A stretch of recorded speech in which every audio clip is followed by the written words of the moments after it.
10కి ఆరాధన ఆరంభం అవుతుందని తెలుసు గనక 9:30కి వచ్చేసా. 9:30కి వచ్చేసేసరికి అప్పటికి ఇంకా ఎవరు పెద్ద రాకపోయేసరికి అక్కడ ఏమైందంటే ఒక్క బుక్ రూమ్ మాత్రం తెరిచి ఉంది. బుక్ రూమ్ దగ్గరికి వెళ్ళా. తీరా అక్కడ చూస్తే మా ఊరేపు నుంచి వచ్చినటువంటి ఒక బ్రదర్ దాంట్లో ఉన్నాడు. చూసేసరికి నాకు చాలా సంతోషం అయిపోయింది. అన్న మీరు ఇక్కడ ఉన్నారంటే నేను ఇక్కడ సేవ చేస్తున్నాను కదా, నీకు తెలీదా, నువ్వెందుకు వచ్చావు అని చెప్పేసి అన్నాడు. గెజిటెడ్ ఆఫీసర్ పోస్ట్ వచ్చిందన్న అని చెప్పేసి అంటే ఆయన పెద్ద పట్టించుకోవట్లేదు. నా గెజిటెడ్ ఏం పట్టించుకోవట్లేదు. 9:30కే వచ్చావు, దేవుడు నేను తీసుకొచ్చాడు, నువ్వు ముందొచ్చావు గనక నువ్వు చిన్న పరిచర్య చెయ్యి, ఇక్కడ దేవుడు ఇంకా ఆశీర్వదిస్తాడు అంటే నేను అనుకున్నా ఏదో బుక్ రూమ్ లో పక్కన నుంచి నా ఈ అమ్మంటాడేమో డిగ్నిఫైడ్ పోస్ట్ ఉంటది అని చెప్పేసి అనుకున్నాను. నేను ఏం పరిచర్య అని చెప్పేసి అంటే, తమ్ముడు ఒక 20 లిటరన్స్ ఉన్నాయి, నువ్వేం చేస్తావంటే ఇంకో అరగంటలో అందరూ వస్తారు విశ్వాసులు, అవన్నీ జాగ్రత్తగా కడిగేసి నీట్ గా పెట్టు అని చెప్పేసి అన్నాడు. నా ముఖం రంగులు మారిపోయింది. లోపల ఎంత నేను పక్కన చెప్పాను కదా నేను గెజిటెడ్ ఆఫీసర్ అని, ఇదేం పని రా వీడు చెప్పేది, నాకు అర్థం అవుతలేదు.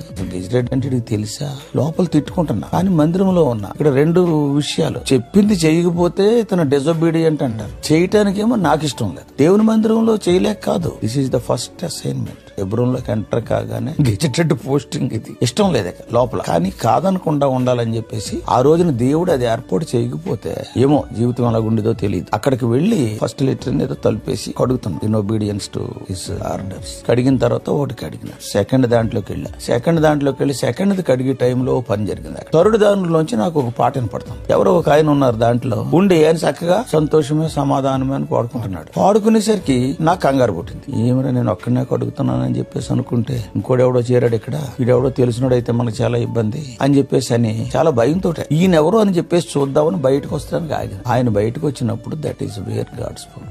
ఆయన తీరా చూస్తే ఎవరంటే 2-3 కేడర్లు నాకన్నా పెద్దోడు, నాకన్నా 25 ఏళ్లు పెద్దోడు.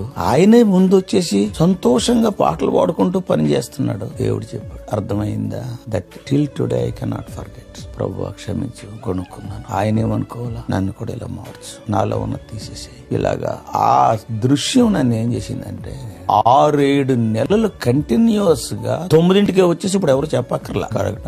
తర్వాత ఒక 6 నెలల తర్వాత కంటిన్యూస్ గా రావటం చూసి కొంతమంది పరిచయం అయ్యారు. పరిచయం అయ్యి ఈయన ఇంజనీరింగ్ చేస్తున్నాడు కదా అని చెప్పేసి అని అప్పుడు మందిరంలో ప్రమోషన్ ఇచ్చారనమాట. అంటే లిటరల్ నుంచి చెప్పుల స్టాండ్. తర్వాత నెమ్మదిగా ఈ రోజు దేవుడు 44 సంవత్సరాల తర్వాత ఇప్పటికి కూడా నేను చెప్తా, హృదయపూర్వకంగా చెప్తా, పులిపీటి మీద నుంచి చేసి సేవ కంటే ఈ సేవ చాలా ఉత్తమం. It is not a competitive ministry, this is behind the curtain.